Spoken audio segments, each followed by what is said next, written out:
वित्त मंत्री निर्मला सीतारमण ने रविवार को बजट भाषण में भारत में अहम खनिजों से जुड़ी एक बड़ी और खास पहल का ऐलान किया है। निर्मला सीतारमण ने रेयर अर्थ कॉरिडोर बनाने का एक क्रांतिकारी प्रस्ताव रखा है, जो भारत को भविष्य की तकनीक में आत्मनिर्भर बनाएगा। यह एक ऐसा पूरा सिस्टम होगा जहां समुद्र की रेत से कीमती खनिज निकाले जाएंगे और उन्हें शुद्ध करके हाईटेक पुर्जों में बदला जाएगा। A scheme for rare earth permanent magnets was launched in 2025 November.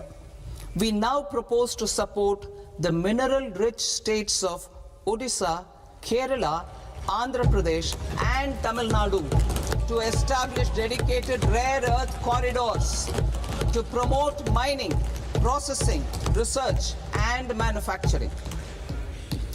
To enhance domestic chemical production and reduction import dependency and reduce import dependency, we will launch a scheme to support states in establishing 3 dedicated chemical parks through challenge route on a cluster-based plug-and-play model.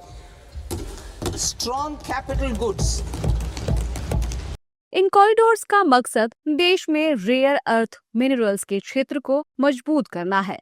दरअसल rare earth corridor Bharat को भविष्य की तकनीक में आत्मनिर्भर बनाएगा। इसका मकसद इलेक्ट्रिक व्हीकल्स, डिफेंस और रिन्यूएबल एनर्जी के लिए जरूरी कच्चे माल को भारत में ही तैयार करना है, ताकि हमें किसी दूसरे देश के सामने हाथ ना फैलाना पड़े। सरकार ने इस कॉरिडोर के लिए ओडिशा, केरल, आंध्र प्रदेश और तमिलनाडु को ही इसीलिए चुना है क्योंकि भारत का सबसे बड़ा रेयर अर्थ खजाना इन्हीं राज्यों के समुद्री तटों पर छिपा है।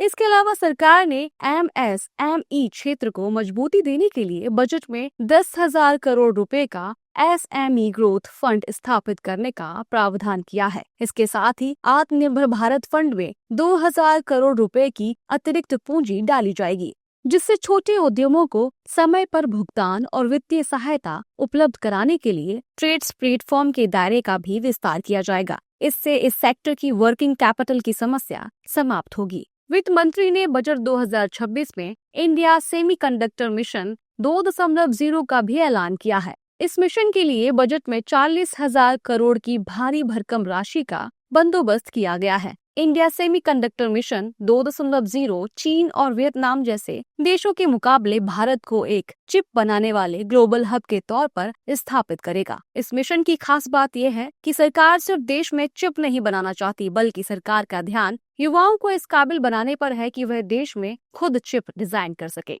बजट 2026 के बाद मोबाइल फोन और इलेक्ट्रिक गाड़ियों की बैटरी सस्ती हो जाएगी। इससे आने वाले समय में मोबाइल फोन के दाम घटने की उम्मीद है। बाकी रेयर अर्थ कॉरिडोर, MSME क्षेत्र और इंडिया सेमीकंडक्टर मिशन 2.0 जैसे मिशन भारत को आत्मनिर्भर बनाने और विकसित राष्ट्र की मंजिल तक पहुंचाने वाले मिशन माने जा रहे हैं।